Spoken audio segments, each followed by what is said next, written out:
dhaloota dhufu biratti maqaan kiyya khayriidhaan naaf kaafamu rabbiin gaafatani. Amma namni ofiif godha rabbiin immoo ni irraanfata. Har'a rabbiin dhiisanii yoo maqaan amma dhufte achumaan baddi. Warri maqaan jaraa xuriidhaan beekamu Fir'aawniin fudhaa bara isaa maqaan isaa khayriidhumaan ka'a. Uummanni suma faarsaa ta'a. Warri mootummaa jala jiru ni sodaatama. Warri kaadireen maqaa isaa kaasu achiin booda yeroodhaaf gaafa harka kee humni jiraata gaafa maallaqni jiraata nama sharrii taatus warri si jala jiran otuma keessoon beekuu si faarsuu danda'u. Garuu ittiin fufu. Isin keessaa namni isaa maqaan isaa Fir'aawn ta'e jira? Jira? Maaliif immoo gaafanni?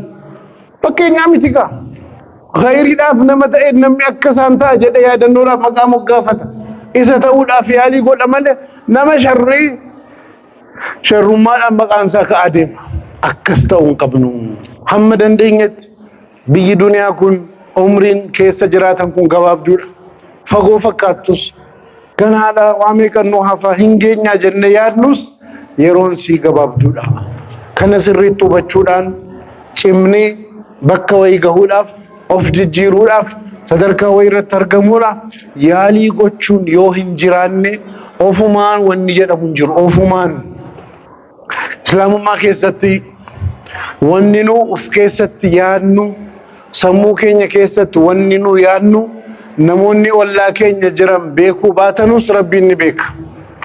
Waan yaadnus akkamitti akka yaadnus ni beeka. Kanarraa kan ka'e yaada keenyaaf rabbii gidduu wanni jiru eenyummaan keenya kan murteessu tokko waan nu yaadnu. Nabii sallallahu alaihi wasallam hadiisa irratti maal jedhan? Hadiisa al-Qudsi irratti rabbiin maal jedhe? Ana inda zanni abdii bii. An jedhe rabbiin kanan argamu bakka garbichi kan koo na yaadettan argama. Rabbi irratti khayrii yaaddan rabbiin akkana na godha na milkeessa akkana jettanii waan gaggaarii yaaddan bakkuma yaaddan sanatti rabbiin argattu. Waan hin taane immoo yaaddan akkasuma sanas argattu. Maaltu jedhama asirratti? Sammuu keessan sirreeffadhaadha. Waan yaaddanu sirreeffadhaadha. Yaaduun namarratti dhiibbaa qaba. Jireenya irratti dhiibbaa qaba. Yoo khayrii yaadne malee yoo sharrii yaadaa oolle fitnaa nurratti fida. Dudubbeetti nu hambisa. Sammuu keenya keessa waan hin taane galcha. Kana hunda waan qabuuf sirriitti dhaabbadhaati of ilaalaati yaada keessan to'adhaa. Wanni sooshaal miidiyaatti namni harcaasu afarsu hundinuu sammuun keessan mana fincaanii ummataa miti. Kana hin irraanfatinaa yoomuu namni hundinuu waa isinitti akka darbuun eeyyaminaa. Akkamitti isinitti darba sammuu keessanitti gurra kennitaniif ija kennitaniif filachuun isin biran jiru. Kamiinan dhagahuu qaba. An wamaan ta'u wanni jedhamu ta'uun kennu olu abadan abbaa barbaadda taanaan. Namarratti dhiibbaa qaba wanni nama keessa seenu.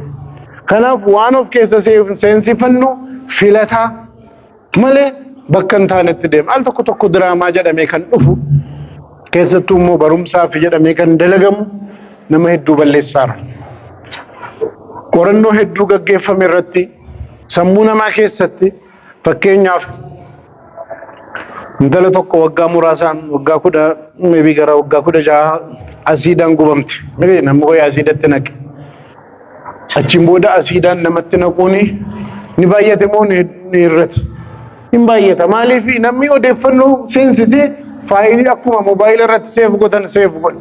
Gaafa aaru faayilii keessaa kaa'amee harkifatee fuudha. Waan sana otoo hin beekne sila faayiliin sun hin jiru. Sharrii adda addaa akkana barumsaa fi wanni jedhamu hin jiru. Barumsaaf nama ajjeesamu. Barumsaaf badiin adda addaan dalagamu. Khayriin fakkeenya godhamee tolfama malee badii adda addaa diraamaa jedhamee tolfamaa nama keessa nammaa. Namni al tokko tokko maal inni diraamaan kutaa 15 qaba 20 qaba. Namichi hojii duriyyee hojii yakka kutaa 15 dalagee 16 irratti qabama. 15 badiisi keessa naqanii tokko qofa gala. Gaafa sana yookiin isii dhumaa sanatti ilaaltu namni hedduun isa dura laallatee manaan galateera. Namicha sana immoo dinqisiifataadha aktara jedhamee diraamaa jedhamee kolfuu jira. Faayilii taatee nu keessa taa'an isiidhuma bornuun deemti. Kanaafuu akka mana fincaanii ummata waan hin taane sammuu keenya keessa akka hin galle of to'achuun barbaachisaadha. Nama khayrii ta'uu barbaannaan of keessa waan khayrii bakka nuu gahuu barbaanne waan nu geessu waan nu gargaaru irratti cimnee of keessa galchuu qabnaan jedha. Jijjiirama gaarii, hojii gaarii